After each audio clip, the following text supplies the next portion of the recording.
Hello viewers, if you are new to the channel, please hit the like and subscribe button and share it with your friends. Also, click on the bell icon so that you get the latest information about the videos that are uploaded. Hello students, welcome back to the new video. In this video, we are going to continue the ongoing chapter number 15, Some Natural Phenomena. In today's session, we will discuss about the types of electric charges and testing the type of charge. Types of electric charge. See, in the previous class, we have learned that an atom consists of positively and negatively charged particles. Today, let us perform one activity to study how many types of charges are there in the nature. Aim of the activity: to determine the different types of charges. Materials required for that: 2 balloons and 2 plastic scales. Procedure: inflate 2 balloons and hang them such that they are close but do not touch each other. Rub both the balloons with a woolen cloth and release them. What do you observe? So in the first step, what we have to do? Both the balloons we have to inflate and hang them very close to each other but without touching. Then wrap both the balloons with a woolen cloth and release them.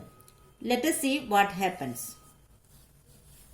In the second step, take one plastic scale and rub it with polythene and place carefully in a glass tumbler.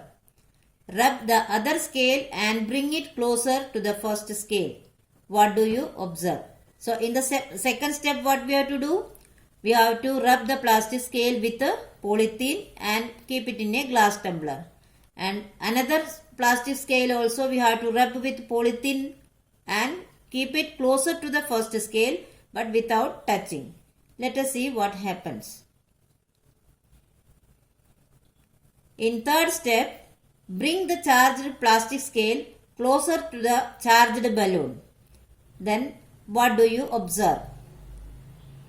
So in the third step, plastic scale that is charged with the polythene, we have to bring closer to the charged balloon.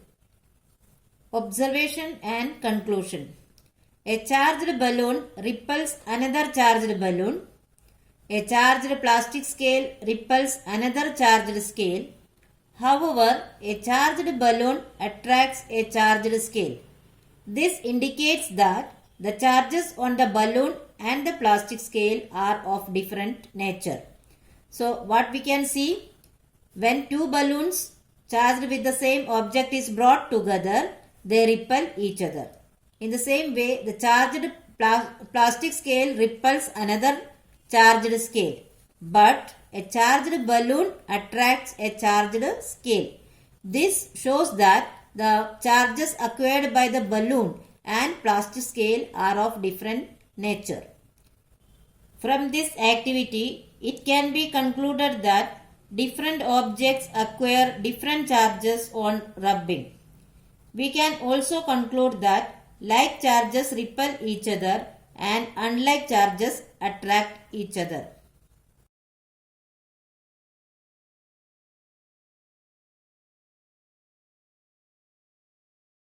Now let us see how to test the type of charge. The property of attraction and repulsion of the charges can be used to know the nature of unknown charges. By convention, the charge acquired by a glass rod when it is rubbed with silk is fixed as positive, and that acquired by an ebonite rod when rubbed with wool is fixed as negative.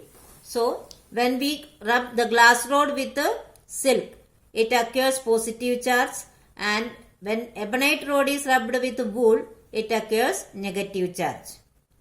The nature of charge generated on another charged object can be determined by bringing it closer to the charged glass rod and ebonite rod in the following ways. First one, if the test object is repelled by a positively charged object and attracted by a negatively charged object, then the test object is positively charged. Second, If the test object is repelled by a negatively charged object and attracted by a positively charged object, then the test object is negatively charged. It shows that positive and positive charges, that is like charges repel and opposite charges attract each other. Third one, if the test object is attracted by both positively charged as well as negatively charged objects, then the test object is neutral or uncharged. Therefore, attraction alone is not a sure test for indicating charge on an object. Repulsion is also a sure test for indicating charge on an object.